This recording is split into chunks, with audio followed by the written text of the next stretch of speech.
주 안에 사랑하는 한소망 가족 여러분, 우리 설립 30주년을 맞이한 여러분에게 우리 주님의 소망이 넘치기를 기원합니다. 제가 32살 때 교회의 첫 교육자로 부임해서 여기서 이 건물을 완공한 직후에 제가 5년 섬기고 화란으로 떠났습니다. 그리고 거기서 다시 5년 화란에서 목회하고 그 다음에 다시 5년 반 정도 남아공에서 공부하고 신학대학원에 와서 지금 이제 교수 사역을 하고 있습니다. 32살 때 왔는데 지금 6학년 2반이 되었습니다. 참 세월이 잠시 지나가는 것 같습니다. 여러분들 교회 이름이 왜 한소망 교회인지 아십니까? 처음에 다른 이름이었는데 우리 한소망 교회로 투표로 해서 정했는데 제가 그때 제안한 이름인데 오직 우리 예수 그리스도께만 소망을 두는 교회, 그리고 이 땅에 큰 소망이 되는 교회가 되자 하는 그런 뜻으로 한소망 교회. 이 한이라는 말이 하나라는 뜻도 있고 크다라는 뜻이 있거든요. 그러니까 하나의 소망이신 그리스도, 그분께 소망을 두는 교회, 그리고 그래서 이 땅에 큰 소망이 되는 교회가 되자, 그렇게 해서 이름을 붙인 겁니다. 30주년이 되어서 우리 이름을 다시 한번 돌아보면서 이 마지막 때에 주님 오심이 가까우는 이때에 한소망 교회 이름 그대로 오직 그리스도께만 소망을 두고 이 시대에 큰 소망이 되는 그런 교회가 되시기를 축복합니다. 최근에 한국 교회를 공격하는 이 반기독교 운동과 사이트가 급증하고 있습니다. 대표적으로 기독교 박멸을 위한 안티연대라고 하는 사이트가 있습니다. 섬뜩하지 않습니까? 기독교 박멸을 위한 안티연대. 이들은 교회의 각종 윤리 문제를 공격합니다. 교회의 재정 비리, 또 교회의 대형화, 교회 내부의 성도 간의 갈등, 싸움, 추태, 목회자들의 도덕성, 이런 문제들을 구체적인 자료와 함께 인터넷에 띄어 올리고 공격합니다. 충격적인 것은 이 반기독교 운동에 참여한 상당수가 교회에서 신앙생활을 하다가 상처를 받고 교회를 떠난 사람들이라는 것입니다. 얼마나 안타까운 일입니까? 세상의 빛으로 소금으로, 그리고 이 땅의 소망으로 부름받은 우리가 오늘 세상 사람들의 눈에 이 땅에서 사라지고 없어져야 할 존재로 비춰지고 있다는 이 현실, 얼마나 믿는 자로서 부끄럽고 자존심 상한 일입니까? 도대체 우리가 무엇을 믿고 있길래 세상 사람들로부터 이런 평가를 받고 있는 것인지, 오늘 우리가 하나님 앞에 과연 하나님을 내가 바로 믿고 있는지 우리 자신의 믿음과 실상을, 구원의 실상을 정직하게 돌아보아야 하겠습니다. 성도 여러분, 믿음으로 산다는 것이 무엇입니까? 성경이 우리에게 가르치는 참된 믿음, 바른 믿음이란 어떤 것입니까? 오늘 본문에 등장하는 아브라함이라는 인물은 4000년 전에 지금의 중동 이라크 지역 갈대아 우르라는 곳에 살았던 사람입니다. 당시 그곳은 국제무역의 중심지였습니다. 경제적으로 아주 풍요하고 문명이 번성한 살기 좋은 도시였습니다. 여러분, 아브라함은 시골 출신이 아닙니다. 당시의 대도시 출신입니다. 그리고 그 당시 큰 문명의 혜택을 누리며 살았던 사람입니다. 경제적으로 부유했고 종교심이 강한 집안의 장손이었습니다. 오늘의 한국 사회로 치면 아브라함은 수도 서울의 강남 출신이라 할 수 있습니다. 아브라함은 당시에 애굽 왕이 반할 정도의 아름다운 미모의 아내와 부족함이 없는 삶을 살았던 것으로 보입니다. 그런데 그 가정에 한 가지 없는 것이 있었죠. 결정적인 것. 자녀가 없었습니다. 그래서 가문의 미래가 닫혀버렸습니다. 지금은 무자식이 상팔자지만 그 당시만 해도 자녀가 없다는 것은 내일이 없는 소망이 없는 그런 삶이었죠. 아브라함 가정은 내일 없는 인생, 소망 없는 인생이었습니다. 그런데 어느 날 그의 생애에 전환점이 찾아옵니다. 하늘로부터 전혀 뜻밖의 음성이 들려옵니다. 아브라함아, 내가 네게 복을 주리라. 내가 너로 큰 민족을 이루리라. 내가 네 이름을 창대케 하리라. 내가 너로 복이 되게 하리라. 아브라함아, 지금까지 네가 발붙이고 살아온 너의 고향과 친척과 아버지 집을 떠나라. 그리고 내가 네게 주는 새 땅으로 가라. 전혀 뜻밖의 그에게 들려온 이 하나님의 부르심에 의해서 아브라함의 생애에 놀라운 반전이 시작되고 있습니다. 어두움에서 빛으로, 평범에서 위대함으로의 도약이 시작되고 있습니다. 아브라함의 결심 때문이 아닙니다. 아브라함이 위대한 생을 이제부터 살리라 결심해서 되는 것이 아닙니다. 하나님이 그를 찾아오셔서 그를 부르시는 그 하나님의 음성이 그에게 들려오면서 이 놀라운 반전이 일어나고 있습니다. 이 사건은 우리가 믿음으로 산다는 것이 무엇인지를 생생하게 보여줍니다. 성도 여러분, 믿음으로 산다는 것이 무엇입니까? 믿음으로 산다는 것은 첫째로 나를 향한 하나님의 일방적인 부르심에 인격적으로 대답하는 것입니다. 아브라함은 자신이 어디서 왔다가 어디로 가는지 모르는 사람입니다. 왜 사는지, 왜 죽어야 하는지도 모르는 사람입니다. 지금까지 평생을 살아오면서 여호와 하나님이라는 존재가 있는지 한 번도 생각해 본 적이 없는 사람입니다. 조상 대대로 섬겨온 우상신을 믿고 살아온 우상 숭배자입니다. 종종 이 본문을 가지고 아브라함이 대단한 믿음의 사람인 것처럼 설교하는 경우가 있는데, 이 순간 아브라함은 하나님 하자도 모르는 우상 숭배자입니다. 그런 아브라함을 여호와 하나님이 지금 찾아가서 그를 부르고 있습니다. 아브라함아. 마치 온 우주에 아브라함 혼자만 있는 것처럼 그를 주목하고 그를 지금 찾아가고 있습니다. 이 사건을 사도행전 7장에서 이렇게 설명하고 있습니다. 우리 조상 아브라함이 하란에 있기 전 메소포타미아에 있을 때에 영광의 하나님이 그에게 보여 이르시되, 영광의 하나님이 아브라함에게 자신을 친히 드러내서 보이셨다고 말씀하고 있습니다. 빛 가운데 계신 하나님, 영광 중에 계신 하나님이 어둠 속에 있는 먼지와 티끌 같은 인생, 그것도 우상 숭배자 아브라함을 찾아가서 그에게 자기를 드러내 보이시면서 아브라함을 어두움에서 불러내고 있습니다. 아브라함아. 성도 여러분, 믿음으로 산다는 것은 내가 하나님을 찾아가는 것이 아닙니다.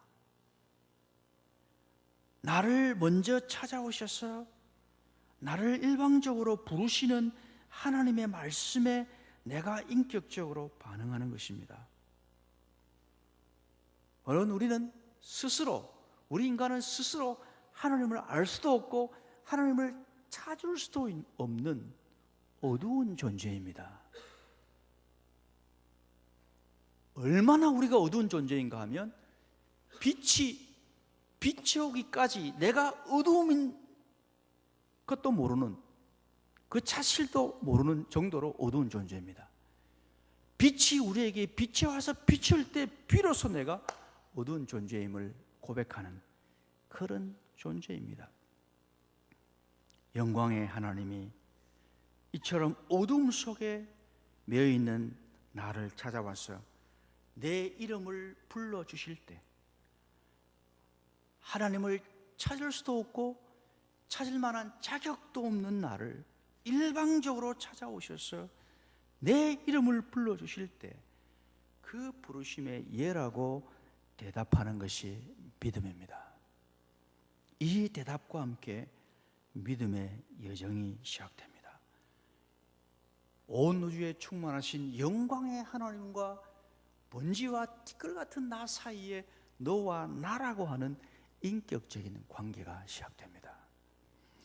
김춘수 시인의 꽃이라는 유명한 시가 있습니다. 제 자막에 오를 때 제가 읽어드리겠습니다. 내가 그의 이름을 불러주기 전에는 그는 다만 하나의 몸짓에 지나지 않았다. 내가 그의 이름을 불러주었을 때 그는 나에게로 와서 꽃이 되었다. 내가 그의 이름을 불러준 것처럼 나의 이 빛깔과 향기에 알맞는 누가 나의 이름을 불러다오. 그에게로 가서 나도 그의 꽃이 되고 싶다. 우리들은 모두 무엇이 되고 싶다. 너는 나에게, 나는 너에게 잊혀지지 않는 하나의 눈짓이 되고 싶다. 여러분 이해가 되십니까? 온 우주에 충만하신 영광의 하나님이 먼지요 티끌 같은 피조물 아브라함을 찾아와서 너라고 불러주시는 이 신비 말입니다. 영광의 하나님이 지금 그의 이름을 부름으로써 아브라함 그는 무엇이 되고 있습니다. 하나님 앞에서 특별한 존재가 되고 있습니다. 아무 의미도 없는 몸짓에 불과한 그 인생 아브라함이 영광의 하나님과 마음을 통하는 눈짓으로 변하고 있습니다. 그의 동작 하나하나가 하나님의 눈빛을 통해서 눈빛을 알고 눈짓으로 서로 소통하는 그러한 특별한 존재가 되고 있습니다. 이사야 41장 8절에 보면 놀랍게도 하나님이 아브라함을 가리켜서 나의 벗 아브라함이라고 부르고 있습니다. 여러분 얼마나 놀랍습니까? 가슴이 떨리지 않습니까? 이 영광의 하나님께서 나를 향해서 너는 내 친구라. 하나님의 모든 마음을 다 열어 보여서 그분의 모든 것을 알려주시고 모든 것을 나누는 그런 사이로 우리가 하나님 앞에 서게 된다는 것입니다. 예수를 믿는다고 하는 것은 우리가 이 엄청난 신비와 영광에 초대받는 것입니다. 요한복음 15장 14절에서 예수님이 이렇게 말씀하십니다. 너희는 내가 명하는 대로 행하면 곧 나의 친구라. 죄와 무지 속에서 하나님의 원수로 행하며 살 수밖에 없던 우리가 영광의 하나님의 부르심에 믿음으로 응답해서 그분과 친구 관계로 들어가는 것, 이것이 바로 구원입니다. 이 신비와 영광에 우리를 초대하시려고 영광의 하나님이 하늘 영광을 버리고 이 땅에 사람으로 오셔야 했습니다. 그리고 십자가에 피 흘려 죽으셔야만 했습니다. 사도신경을 만든 초대교회 교부였던 아타나시우스가 이런 유명한 말을 했죠. 우리 인간으로 하나님 되게 하시려고 하나님이 사람이 되셨다. 한번 따라갑시다. 우리 인간으로 하나님 되게 하시려고 하나님이 사람이 되셨다. 하나님이 나보고 친구라 그러면 나도 하나님과 동격이잖아요. 하나님 같은 존재로 나를 보신다는 거잖아. 우리가 그런 존재 되게 하시려고 하나님이 이 땅에 사람의 몸을 입고 오셔서 십자가에 피 흘리고 죽으셨다는 것입니다. 성도로 믿음이란 하나님의 이 영광스러운 부르심에 내가 아멘으로 대답하는 것입니다. 부르심의 의미를 바로 알고 결단으로 응답하는 것입니다. 여러분이 하나님을 진정으로 믿으신다면 하나님이 이 부르심을 내 것으로 받아들이고 그 부르심에 결단하는 응답이 있어야 합니다. 오늘 많은 사람들이 하나님을 믿는다고 하지만 하나님을 나의 생각, 나의 수준으로 끌어내리고 내 입맛, 내 뜻대로 하나님을 믿고 하나님을 이용하는 그런 수준에 머물러 있습니다. 한 번도 영광의 하나님을 그 음성을 들어본 적이 없이 그 영광의 하나님을 대면해 본 적이 없이 자기의 상식과 인간의 종교심으로 하나님을 채색해서 변질해서 하나님을 믿고 있습니다. 그래서 오늘 한국 교회가 이렇게 어두운 것입니다. 성도 여러분, 바른 믿음, 참 믿음의 길을 걷기 원하십니까? 여러분 각자를 향해서 친히 찾아오시고 여러분을 부르시는 하나님의 부르심에 겸손히 귀를 기울이십시오. 그리고 그 부르심 앞에 온 마음과 삶으로 정직하게 응답하십시오. 믿음으로 산다는 것은 두 번째로 나를 향한 하나님의 약속을 붙잡는 것입니다. 하나님이 우리를 찾아와서 부르실 때는 하나님 편에서 분명한 이유와 목적을 가지고 우리를 부르십니다. 내가 미처 알지 못하는 이유와 목적입니다. 내 인생의 주인이신 그분만이 아는 그분의 마음에 있는 이유와 목적을 가지고 그것을 우리에게 보여주고 그런 사람 만들기 위해서 우리를 찾아오시는 것입니다. 그것이 무엇입니까? 2절 말씀 다 같이 시작. 내가 너로 큰 민족을 이루고 내게 복을 주어 내 이름을 장대하게 하리니 너는 복이 될지라. 아멘. 여기 1절을 포함해서 여기에 세 가지 복이 아브라함에게 약속되고 있습니다. 모든 믿는 자에게 주어지는 약속입니다. 첫째, 땅의 복입니다. 이것은 사명의 복입니다. 모든 믿는 자에게 사명을 주겠다는 것. 거기에 목숨 걸며 살 수 있는 사명. 두 번째, 자손의 복입니다. 미래를 주겠다는 겁니다. 오늘로 끝나는 허무한 인생이 아니라 영원으로 이어지는 그런 복을 주겠다는 것. 세 번째, 명예의 복입니다. 존재의 가치를 하나님 앞에서 빛나는 존재로 만들어주겠다는 겁니다. 근데 여러분, 이 세 가지 복은 마지막 복을 향해서 초점이 맞춰져 있습니다. 그것이 무엇입니까? 2절 끝부분에 너는 복이 될지라. You will be a blessing. 이 말은 내가 너로 하여금 다른 사람에게 복이 되는 존재로 만들겠다, 이런 뜻입니다. 이전 개역 성경에는 너는 복의 근원이 될지라 이렇게 번역되어 있는데, 이 말은 너의 존재가 다른 사람에게 복이 되는 그런 사람이 되게 하리라. 이것이 하나님께서 우리를 찾아가서 부르시는 목적입니다. 이유가 됩니다. 복의 초점이 아브라함의 존재에 맞춰져 있습니다. 2절 말씀을 다시 한번 보시겠습니다.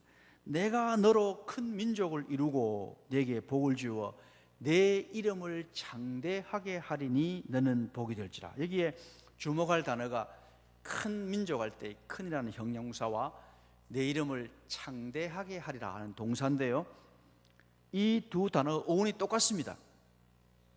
크다라는 뜻이, 크다, 위대하다라는 뜻이에요. 내가 너로 위대한 민족을 만들고 내 이름을 위대하게 하리라, 크게 하리라. 영어로 great, make great, 이런 뜻이에요. 하나님께서 우리를 부르실 때, 우리를 찾아오실 때 하나님이 그저 이 땅에 눈에 보이는 것, 썩어 없어질 것 구하다가 비참하게 허무하게 죽어갈 수밖에 없는 우리를 영혼을 향해서 하나님 앞에서 위대한 생애, 값진 생애 되게 하려고 하나님께서 우리를 찾아오신다는 것입니다. 여기 중요한 것은 여기에 크다, 위대라는 말이 양적인 개념이 아니라 질적인 개념이라는 것입니다. 여러분, 우리가 저 사람 큰 인물이야 할 때 여러분 최홍만 선수 같이 키 크고 덩치 큰 사람 가리킵니까? 아니죠. 키는 작아도 비전이 크고 사상이 크고 도덕적, 영적 자질이 뛰어난 사람을 가리켜서 우리는 큰 인물이라고 하지 않습니까? 저 사람 큰 인물이야, 큰 사람이야.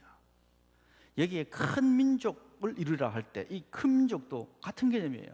여기 큰 민족이란 아브라함의 믿음을 따르는 신앙 공동체 교회를 가리키는데, 여기에 담긴 뜻은 수천 명, 수만 명 모이는 덩치만 큰 교회가 아니라 100명, 200명, 10명, 20명이 모여도 성도 한 사람 한 사람이 하나님의 말씀을 사랑하고 하나님 말씀에 귀를 기울이고 하나님 말씀에 목숨 걸고 말씀대로 살아 움직이는 질적으로 우수하고 탁월한 공동체를 말하는 것입니다.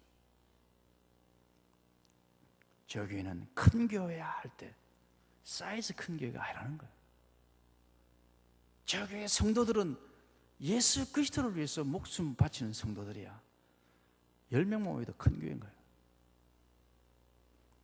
이 마지막 때에 한소망 교회가 영적으로 이런 탁월한 공동체가 되기를 축원합니다. 하나님께서 그런 교회 만들려고 30년 전에 여기에 이 교회를 세우신 것입니다. 우리는 미처 모르고 왔지만, 미처 모르고 시작했지만 하나님의 마음에는 그런 비전을 가지고 우리를 부르셨고 우리는 부름을 받아서 여기에 모인 것입니다. 내 이름을 장대하게 하리라, 내 이름을 크게 하리라, 위대하게 하리라, 이 약속도 역시 네가 하는 사업마다 대박나게 하리라가 아닙니다. 남들이 부러워하는 높은 연봉, 높은 자리를 보장하리라가 아닙니다. 네 존재를 질적으로 탁월한 존재가 되게 하리라, 이런 뜻입니다. 하나님 앞에서 큰 자, 하나님 앞에서 위대한 자, 하나님 앞에서 유명한 자가 되게 하리라. 진짜로 큰 자, 큰 사람 되게 하리라. 너의 소유와 출신과 지식과 세상 지위와 신분 상관없이 너의 존재 자체가 다른 사람에게 복이 되게 하겠다는 뜻입니다. 너의 능력, 너의 소유, 너의 실력, 너의 신분 때문이 아니라 너와 영원토록 함께하는 나 여호와 하나님 때문에 네 존재가 주위 사람들에게 하늘의 복을 안겨다 주는 복도네와 같은 그런 존재가 되게 하겠다는 뜻입니다. 여러분, 지식 많다고 신분이 높다고 뭐 있을 것 같습니까? 오늘 한국교회에 그런 사람들이 없어서 이 나라가 이 꼴이 되었습니까? 천만의 말씀. 더 많은 지식 가지고 더 높은 자리에서 훨씬 더 무서운 도둑질하고 악한 짓 하는 사람들 얼마나 많은지 모릅니다. 어떤 고난 앞에서도 감사하고 실패해도 비굴하지 않고 성공해도 자만하지 않고 항상 남을 섬기는 자가 되어서 네가 가는 곳마다 네 주위 사람들이 너 때문에 복을 누리게 되는 그런 존재가 되게 하리라. 내가 그런 사람 되라고 내가 너를 부르는 것이고 네가 나를 믿는 것이야. 네가 가정에 있으면 네 때문에 네 가정이 복을 받고, 네가 직장 가면 너 한 사람 때문에 내 직장이 복을 받고, 네가 한국 땅에 살면 너 때문에 한국 땅이 복을 받고, 네가 외국 땅에 살면 너 때문에 외국 땅이 복을 받게 되리라. 이 말씀이에요. 저는 한국 땅에만 살 때는 이 말이 무슨 말인가 몰랐어요. 근데 외국에 나가보니까 이 말이 무슨 말인지 알겠더라고요. 제가 유학할 때 그 백인 아주머니 한 분이 위급해서 가까이 이웃에서 심장이 갑자기 멈추어서서 수술을 받는 상황 속에서 특별히 기도해달라고 그래서 제가 그날 하루에 오전에 학교를 가지 않고 집사람과 같이 무릎 꿇고 기도했습니다. 오후 1시쯤 전화가 와서 그 이웃집, 다시 그 사람을 케어하는 이웃집 아주머니가, 우리 비키가 살아났다. 당신들의 기도로 살아났다. 하나님이 우리를 위해서 당신을 여기에 보냈다. 당신 가정을 우리 여기에 보냈다. 이렇게 말하는 거예요. 제가 충격받았습니다. 신앙의 연수나 깊이를 볼 때 우리가 따라갈 수 없는 사람들 아닙니까? 그런데 주님의 이름으로 기도했는데 당신의 기도로 비키가 살아났다고, 하나님이 우리를 위해서 당신을 여기 보냈다고. 이 말씀이 바로 그 말이더라고요. 우리가 하나님의 은혜 안에 붙들려서 주님의 이름으로 축복하고 주님의 이름으로 기도하고 살면 어디 가든지 나 때문에 주위 사람들이 복을 받더라고요. 일본의 현대 경영의 신이라 불리는 크리스찬 기업가가 있었습니다. 지금은 고인됐습니다만 마스시다 고네스케라는 분인데 내셔널 파나소닉 그룹의 창업자로서 570개 회사 14만 종업원을 거느린 기업가로서 자기 생애 동안에 세계 10위의 글로벌 기업으로 만든 사람입니다. 자기 생전에 단 한 명의 종업원도 해고하지 않은 기업가로 유명합니다. 그런데 그분의 학력은 초등학교 4학년 중퇴가 전부입니다. 그에게 성공한 비결이 무엇인가를 물었더니 그분이 이렇게 대답했다고 합니다. 하나님이 나에게 3가지 은혜를 주셨습니다. 첫째, 가난한 것. 둘째, 허약한 몸. 셋째, 못 배운 것. 바로 이 3가지가 비결입니다. 아니, 어떻게 그 3가지가 성공의 비결이 될 수 있었습니까? 라고 물으니까 이렇게 대답합니다. 가난했기 때문에 온갖 고생을 하면서 부지런함을 배울 수 있었고요. 허약했기 때문에 항상 운동을 해서 건강을 유지할 수 있었고요. 못 배웠기 때문에 누구한테라도 배우려고 노력할 수 있었습니다.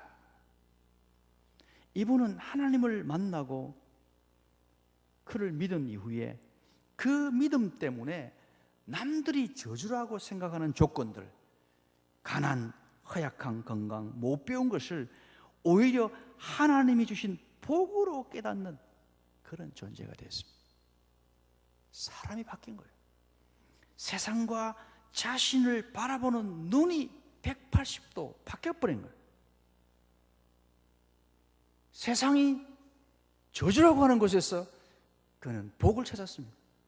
세상이 실패라고 하는 그 조건 속에서 그는 성공을 보았습니다. 믿음이란 이런 것입니다. 십자가의 눈으로 세상을 뒤집어 보는 것입니다. 자기를 뒤집어 보는 것입니다. 그런데 여러분스럽게도 한국 교회는 그렇게 오랫동안 예수를 믿어도 이 눈이 안 바뀝니다. 세상에서 가치 있는 것 똑같이 가치 있는 것으로 보고 세속적 가치관 그대로 받아들여서 하나님의 이름으로 구할 뿐 변하지 않습니다. 잘못 믿는 것이죠. 주님의 십자가를 모르는 거죠. 주님이 십자가의 눈으로 세상을 바라볼 때 세상이 뒤집어 보이는데 남들이 그렇게 화려하게 그렇게 멋지게 보이는 것이 쓰레기인데 못 보는 거예요. 거기에 목숨 거는 거예요. 남들이 하찮게 보이고 아무것도 아닌 그것에 하나님의 영광이 있는데 못 보는 거예요. 하나님 백성들이 모여서 예배하면서도 구하는 것은 세속적인 영광, 세속적 가치관 그대로 추구하는 거예요. 그러니까 개독교라고 욕할 수밖에. 당신들이 좀 사라져야 될 존재들이야. 당신들 여기 왜 있어? 왜 있어? 우리하고 다른 게 뭐 있어? 당신이 믿는 하나님 뭐야 도대체? 당신들이 구하는 삶 속에 나와 차이가 없잖아. 하나도. 더 악하잖아. 더 못됐잖아. 왜 너희들이 여기 존재해야 돼? 사라져버려요. 제발 좀 사라져줘. 이렇게 하지 않습니까 지금?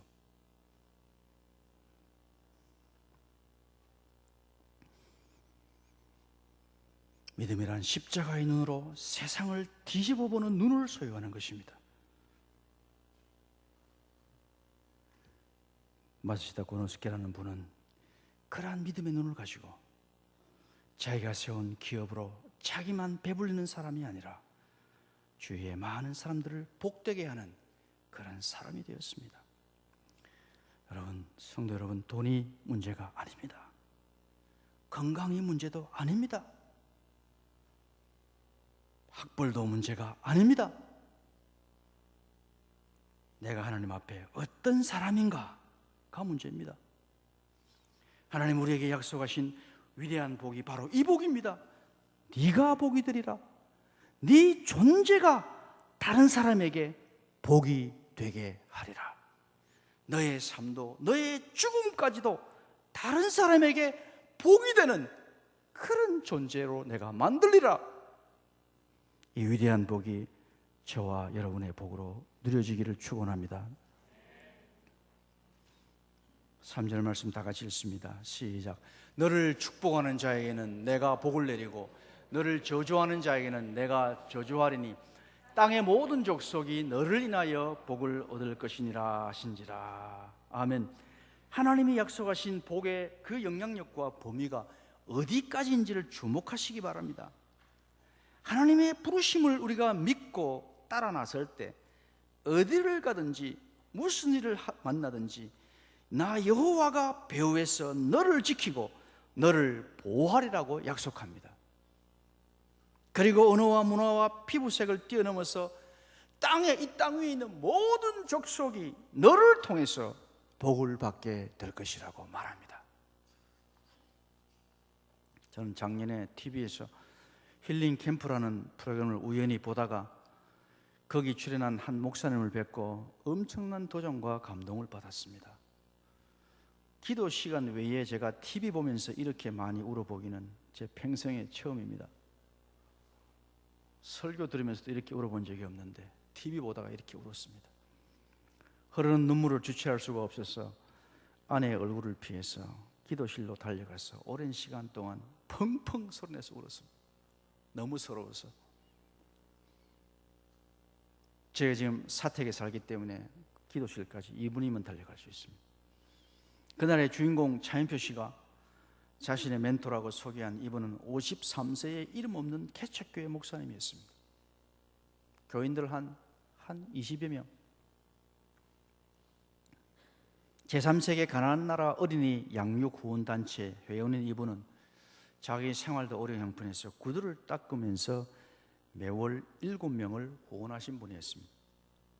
당시에 온몸의 근육이 서서히 마비되는 루게릭병에 걸려서 이 입술 근육까지 이제 굳어지기 때문에 말도 제대로 못하는 상황에서 TV에 휠체어를 타고 사모님과 함께 이날 특별 출연을 했습니다.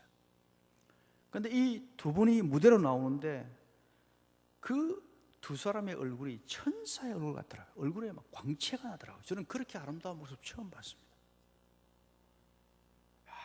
우리가 그리스도로 우리 안에 충만할 때 저렇게 아름다운 모습으로 변하게 되는구나 하는 것을 제가 그때 깨달았습니다. 이어서 사모님의 통역을 통해서 그 목사님이 하신 말씀이 제 가슴에 쇠망치처럼 충격으로 다가왔습니다. 행복은 멀리 있는 것이 아닙니다. 부자도 나누지 못하면 거지고 가난한 자도 나누면 부자입니다. 내가 만약 죽어서 수많은 어린이들이 결혼을 맺고 살 수 있다면 나는 10번이라도 죽겠습니다. 이 말씀 앞에 내 모습이 얼마나 부끄럽고 초라한지 견딜 수가 없었습니다. 저는 자기와 아무 상관도 없는 얼굴도 모르는 제3세계 아동을 위해서 자기 목숨이 10개라도 다 내어놓겠다고 하는데 나는 저들을 위해서 몇 푼의 헌금 외에 내 목숨의 10,000분의 1이라도 주겠다고 한 번도 생각해 본 적이 없기 때문에 몇 푼 헌금으로 저는 대할 일 다 했다고 생각했어요. 저분은 목숨이 10개라도 10분이라도 저 사람들이 도울 수만 있다면 죽겠습니다. 정말 충격이었습니다. 제3세계 아동은 제쳐놓고 아니 저는 내 가족, 옆에 있는 가족, 내 아내와 자녀들을 위해서 그런 생각 한 번도 해본 적이 없었습니다. 내 아내를 위해서 목숨이 10개라도 내놓으리라. 내 자녀를 위해서 10번이라도 죽으리라. 저는 한 번도 생각한 적 없어요. 난 도대체 지금까지 무엇을 믿어왔나? 내 마음속에는 무엇이 들어있나? 너무너무 부끄럽고 초라해서 한없이 울었습니다. 성도 여러분, 이런 삶이 하나님 앞에서 진정 위대한 삶이 아닐까요? 이런 분이 하나님 앞에서 진정 큰 자가 아닐까요? 천국 가면 이 땅에서 우리가 유명하고 훌륭하고 똑똑하고 성공했다는 사람들 아마 눈에 거의 안 보일 거라고 저는 생각합니다. 전혀 주목하지도 않았던 사람들이 하나님의 보좌의 품에 안겨서 영광 받으라고 저는 생각합니다. 땅의 모든 족속이 너를 통해 복을 얻으리라. 땅의 모든 족속이 너를 통해 복을 얻으리라. 이 약속을 우리의 삶을 통해서 이루기 위해서 하나님이 저와 여러분을 불렀다는 거예요. 이 교회를 세웠다는 거예요. 너희들을 모여서 너희들끼리 잘 먹고 잘 살기 위해서 내가 너희를 부른 것이 아니라 너희들 때문에 땅의 모든 족속이 복받게 하려고 불렀다는 거예요. 여러분이 받은 구원과 복의 영향력과 범위가 어느 정도인지를 다시 한번 생각할 수 있기를 바랍니다. 성도 여러분, 오늘 우리가 이렇게 엄청난 삶을 살아야 할 분명한 이유가 있습니다. 하나님께서 우리에게 온 세상을 축복할 수 있는 영적 권세를 주셨기 때문입니다. 하나님께 부름받은 우리를 통해서 이 땅의 모든 인류가 복을 받게 된다고 하는 것은 구원받은 우리의 영적 신분이 온 세상을 축복할 수 있는 특별한 위치에 있다는 것입니다. 하나님께서 우리를 부르실 때에 온 세상을 축복할 수 있는 특별한 위치에 너를 세우겠다는 거예요. 여러분, 축복 아무나 할 수 있는 거 아니잖아요. 영적으로 신분이 높은 자가 낮은 자에게 하는 것이 축복입니다. 그러므로 너를 통해 땅의 모든 족속이 복을 받으라는 이 약속의 말씀은 예수 믿는 저와 여러분에게 이 땅의 다른 사람들을 축복할 수 있는 영적 권위, 죽어가는 사람을 살릴 수 있는 영적 권세가 주어진다는 사실을 말하고 있는 것입니다. 예수 믿을 때 하나님께서 이런 엄청난 권세를 우리에게 약속하고 부르신다는 거예요. 무슨 말입니까? 예수 믿어 구원받은 내가, 예수 믿어 구원받은 우리가 고통받는 불행한 내 이웃, 죽어가는 내 이웃을 주님의 이름으로 축복하지 않으면 그들은 스스로 그 고통과 불행과 죽음에서 해안할 수 없다는 거예요. 왜? 그들을 축복할 수 있는 권세가 예수 믿는 우리에게 주어져 있기 때문입니다. 두렵지 않습니까? 우리가 뭔데? 뭐가 잘난 것이 있는데? 뭐가 나은 것이 있는데? 하나님 우리에게 이런 엄청난 권세를 주시겠다는 겁니다. 우리가 아니죠. 십자가에 죽으신 예수 그리스도의 그분의 의를 믿는 우리에게, 그분의 의를 우리에게 부어주셔서 대신 전가시켜 주셨어요. 우리를 그분의 위치에 우리를 세우시겠다는 뜻이죠. 왜 우리가 전도해야 됩니까? 왜 남의 나라에까지 가서 선교해야 됩니까? 우리가 그들에게 축복하지 않으면 그들은 고통과 불행과 저주 속에서 죽어갈 수밖에 없기 때문에 그들을 축복하고 살릴 수 있는 권세가 저와 여러분에게 주어져 있기 때문에 이 엄청난 권세가 저와 여러분에 있다는 거예요. 이 교회에 있다는 거예요. 죽은 세상을 살릴 수 있는 엄청난 권세가 이 교회에 있다는 거예요. 성도 여러분, 기억하십시오. 예수 믿어 구원받은 우리는 우리 자신만의 행복을 위해 부름받은 자가 아닙니다. 우리 교회 높은 건물 짓고 편안하게 잘 먹고 잘 살기 위해서 부름받은 것 아닙니다. 나를 위해, 우리를 통해, 나를 통해, 우리 교회를 통해 이 땅의 고통과 불행 중에 있는 사람들이, 죄악으로 죽어가는 이 세상이 하늘의 복을 누리며 살도록 부름받은 자들입니다. 바로 여기에 세상이 흉내낼 수 없는 영적 권위와 우리가 받은 구원의 탁월성이 있는 것입니다. 이 권위가 어디서 옵니까? 나를 위해 하늘 영광 포기하고 십자가에 죽기까지 자기를 낮추시고 복종하신 우리 주 예수 그리스도에게서 오는 것입니다. 이 예수님을 나의 주, 나의 하나님으로 믿고 고백하며 나도 주님처럼 내 이웃을 위해 기꺼이 자신을 내어 주고자 할 때 주님의 영적 권세가 그대로 나의 것, 우리의 것이 되는 것입니다. 그리고 예수 그리스도의 영광이 우리 속에 드러나는 것입니다. 하나님의 영광이 우리를 통해 세상에 보여지는 것입니다. 저 한수만교회 성도들 달라. 저분들은 삶의 방향이 달라. 목적이 달라. 그리스도가 그 안에 계신 백성들이야. 이런 소리 들어야 된다는 거예요. 그런 교회 돼야 된다는 거예요. 하나님의 이름으로 모여서 시시껄렁한 세속같이 구한다면 그들이 우리를 향해서 개독교라고 욕할 수밖에 없지 않겠습니까? 그러나 그들이 알지 못하는 엄청난 가치, 그들이 죽었다 깨어나도 추구할 수 없는 영원한 가치를 누리며 전하며 살 때 그들이 충격받지 않겠습니까? 그것 때문에 하나님께서 여기에 30년 전에 한섬한 교회를 세우신 것입니다. 성도 여러분, 저와 여러분에게 주어진 주님의 영적 권세로 여러분의 자녀를 축복하십시오. 여러분 수능 앞두고 있는데 여러분 자녀들을 스카이 다 안 가도 돼요. 이 땅에 스카이 출신이 없어서 이 민족이 이렇게 되는 겁니까? 예수 바로 믿게 하십시오. 하늘의 복을 간직한 자가 되게 하십시오.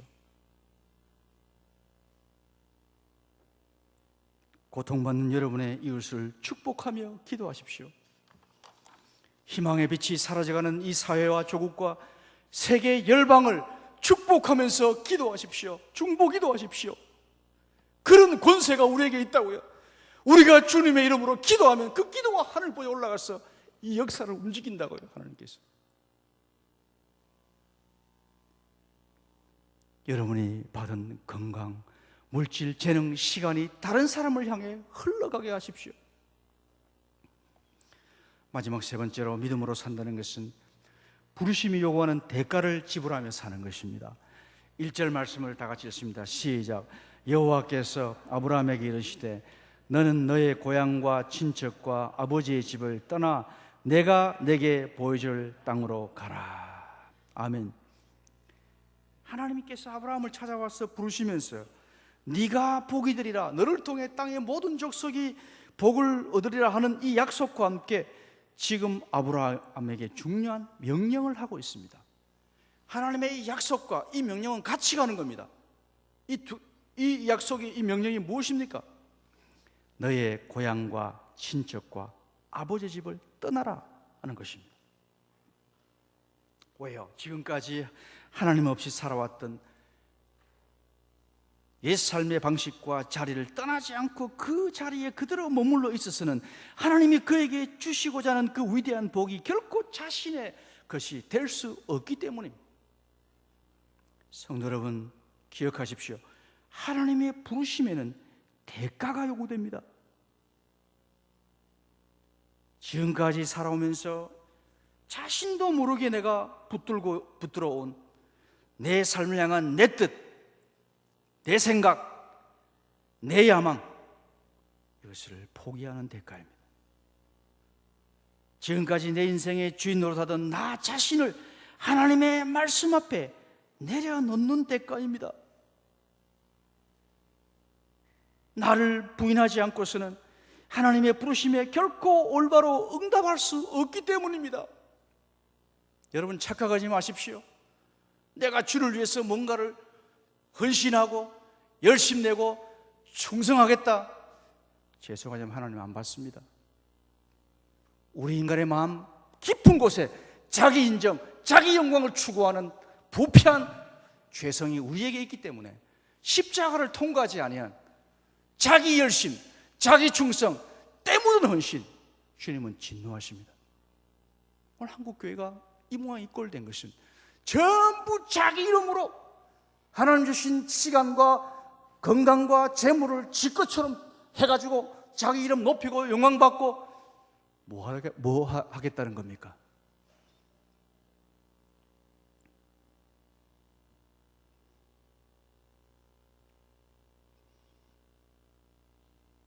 하나님은 그런 거 받지 않습니다. 버리라고 하십니다. 떠나라고 하십니다. 십자가를 통과한 철저히 하나님의 의, 그 의를 통해서 하나님이 기뻐 받으신 것을, 하나님의 것을 하나님께로 돌리는 그런 삶을 원하십니다. 지금까지 자신이 왕노릇 해왔던 삶의 방식과 자리를 버리고 떠나라는 하나님의 명령에 아브라함이 어떻게 응답하고 있습니까? 10절 말씀 다 같이 시작. 이에 아브라함이 여호와의 말씀을 따라갔고 롯도 그와 함께 갔으며 아브라함이 하란을 떠날 때에 75세였더라. 아브라함이 지금 무엇을 따라갑니까? 여호와의 말씀을 따라갔고, 지금까지 아브라함은 돈을 따라 살았습니다. 세상 명예를 따라 살았습니다. 쾌락을 따라 살았습니다. 자기 욕심, 자기 뜻을 추구하며 따르며 살았습니다. 하나님을 섬기는 것까지도 자기 생각을 절대화하면서 하나님의 생각인 양 착각하면서 살았습니다. 이제 그 자리를 떠나서 하나님의 말씀을 따라갑니다. 자기를 부르시는 하나님의 말씀에 귀를 기울이며 지금까지 익숙했던 삶의 터전을 과감히 버리고 말씀이 명하는 곳을 향해 떠나는 결단으로 응답하고 있습니다. 지금은 다 이해할 수 없지만 그를 부르시는 하나님 말씀의 권위에 이끌려서 자신의 모든 것을 내려놓고 말씀이 명하는 곳을 향해서 떠납니다. 다 기득권, 모든 것 다 내려놓고 오직 말씀 붙들고 떠납니다. 이 떠남의 결단과 함께 그의 생의 위대한 믿음의 여정이 시작되고 있습니다. 한섬한교회 30주년이 됐기 때문에 부족하지만 제가 간증을 조금 하겠습니다. 30년 전에 제가 화란 한인교회에 부름받았을 때 저는 이웃의 송도제일교회에 강도사로 있었고 그 교회에서 저를 부목사로 이미 내정을 해놓고 3년만 봉사하면 미국에 유학을 보내기로 장로들끼리 이미 다 목사님하고 이야기가 다 되어 있었습니다. 저는 몰랐죠. 자기 비밀리에 그렇게 약속을 했더랬습니다. 그런데 어느 날 한섬한 교회 집사님 8분이 저를 찾아와서 우리가 교회를 개척하려고 하는데 당신 같이 좀 교육자로 섬기지 않겠느냐. 저는 제 머릿속에 그때까지는 개척자도 생각해 본 적 없습니다. 개척교회하고 저하고는 전혀 저는 그런 거하고 상관없는 사람으로 생각했습니다. 그런데 하나님 이게 무슨 뜻입니까?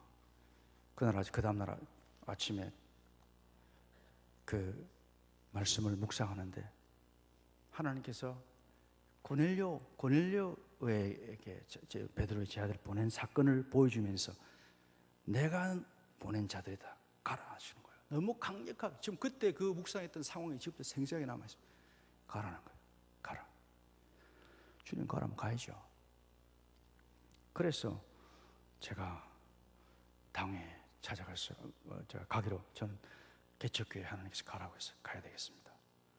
그 장로님 수장로님이 저를 딱 부르시더니 김강 목사 뭐 때문에 쓸데없는 고생하러 가려냐, 개척교회 말하러 가냐, 3년만 봉사하면 미국 유학 보내주기로 우리 약속 다 했다. 거절해라. 지금 감사합니다만은 하나님께서 가라고 하셔서 가야 되겠습니다. 그래서 제가 여기 왔습니다. 제가 뭐 능력도 없고 아무것도 없지만 그냥 가라 해서 왔습니다. 그리고 여기에 5년 지나고 난 뒤에 이 옆에 아파트가 들어오면서 우리 예배당 지어야 되겠습니다. 그렇게 해서 이 건물을 짓게 됐죠. 거의 완공이 다 된 시점에 암스테르담 한인교회에서 콜링이 왔습니다. 기도하니까 하나님께서 또 그쪽으로 부르시는 확신이 왔어요. 그래서 제가 공동회를 하십시오 하고는 이제 주일날 당회 이야기하러 또 가니까 장로님들이 어이구 우리가 지금 목사님 앞으로 교회당 건축 다 끝나면은 유학 좀 보내드리려고 지금 생각하고 있는데 포기하십시오. 항상 한 발씩 늦어져요. 한 발씩 늦어요. 감사하지만 하나님께서 가라고 해서 가야 되겠습니다. 그래 갔습니다. 거기 5년 이후에 떠나고 난 뒤에 제가 뒤늦게 공부를 하게 됐는데 제가 그 사실을 내가 한섬한 교회에 제가 알려줘야 도리겠다 싶어서 제가 이야기 드렸더니 우리가 책임지겠습니다. 그래서 제가 한섬한 교회 도움으로 유학 생활을 마치고 신학교에 부름을 받고 오게 되었습니다. 이것은 제 자랑이 아니라 저는 하나님께 부름받은 그 순간부터 내 인생은 내 것이 아니기 때문에 하나님 뜻대로만 산다, 하나님 부르신 대로만 간다, 그 철칙을 제 마음에 가지고 있었고, 부족하지만 그렇게 살아왔습니다. 그래서 여기까지 왔습니다. 성도 여러분, 믿음은 떠남입니다. 하나님의 말씀의 부르심을 따라서 끊임없이 떠나는 것입니다. 어두움에서 빛으로, 죽음에서 생명으로, 평범에서 위대함으로 떠나는 것입니다. 떠남이 없이는 네가 복이 되리라는 하나님의 약속은 허공을 치는 메아리가 되고 맙니다. 왜 예수를 10년, 20년 평생을 믿었는데 왜 아직도 내 삶이 다른 사람에게 복이 되지 않고 있습니까? 왜 예수 믿는 우리가 이 사회에 복은커녕 비난거리, 조롱거리가 되고 있습니까? 떠나지 않기 때문에, 부르심의 대가를 지불하지 않고 있기 때문입니다. 예수 믿는다고 하면서도 주판 다 튕기고 내 계산 다 대고 따라갑니다. 하나님의 뜻 말하면서도 세상의 헛된 가치, 거짓된 욕망의 자리에 우리가 여전히 머물러 있기 때문에 내 존재가 다른 사람에게 복이 되는 위대한 삶이 내 것이 되기 위해서는 말씀의 부르심을 향해서 떠나야 합니다. 모든 기득권, 모든 것 다 내려놓고 그 부르심을 향해서 떠나야 합니다. 아직도 내가 붙들고 있는 거짓된 가치관에서 떠나야 합니다. 우리가 예수 믿고 난 뒤에도 여전히 우리 속에는 거짓된 세상 가치관, 속된 것들이 그대로 남아 있습니다. 말씀에 비답해서 끊임없이 노출시키면서 안녕하면서 떠나야 그리스도가 우리에게, 그 영광이 우리에게 임하는 것입니다. 편안하고 안락한 현실에 안주하려는 거짓된 욕망에서 떠나야 합니다. 하나님의 이름으로 내가 인정받고 내가 영광 받으려는 부끄러운 자존심에서 떠나야 합니다. 나를 부인하고 오직 말씀이 부르는 곳을 향해 떠나야 합니다. 한 번이 아니라 계속해서 떠나야 합니다. 하나님 앞에 서는 그날까지.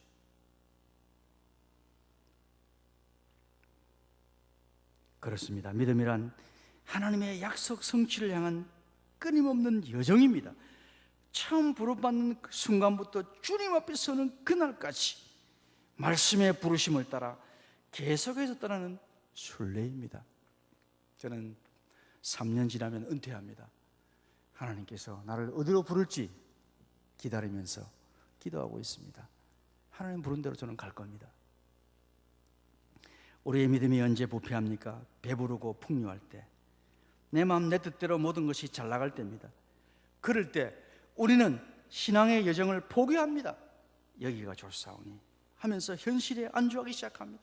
자신도 모르게 욕망의 바벨탑을 쌓기 시작합니다. 쾌락의 늪에 빠지기 시작합니다. 국민소득이 이제 겨우 2만 불 되는데 이 나라가 없는 공화국이 되었습니다. 외간 남자, 외간 여자와 놀아나는 게 문화가 되고 있습니다. 교회 안에도 이런 일들이 빈번하게 일어나고 있습니다. 떠나야 합니다. 떠나야 합니다. 떠나지 않으면 세상이 만든 거짓 환상의 포로가 됩니다. 돈의 포로가 되고 명예의 포로가 되고 쾌락의 포로가 되고 성공의 포로가 됩니다. 떠나야 합니다. 말씀이 부르는 곳으로, 사명의 자리로 계속해서 떠나야 합니다. 세상은 우리에게 높은 곳, 화려한 곳으로 올라가라고 하지만 하나님은 우리에게 낮은 곳, 남들이 주목하지 않는 곳으로 내려가라고 하십니다. 가난한 자, 약한 자, 소외된 자, 작은 자, 무관심한 곳으로, 관심을 기울이지 않는 곳으로 눈을 돌리라고 말씀하십니다. 마태복음 25장의 최후 심판날 주님께서 이렇게 말씀하실 것입니다. 내가 진실로 너에게 이르노니 여기에 내 형제 중에 지극히 작은 자 하나에게 한 것이 곧 내게 한 것이니라. 지극히 작은 자 하나에게 한 것이 곧 내게 한 것이니라.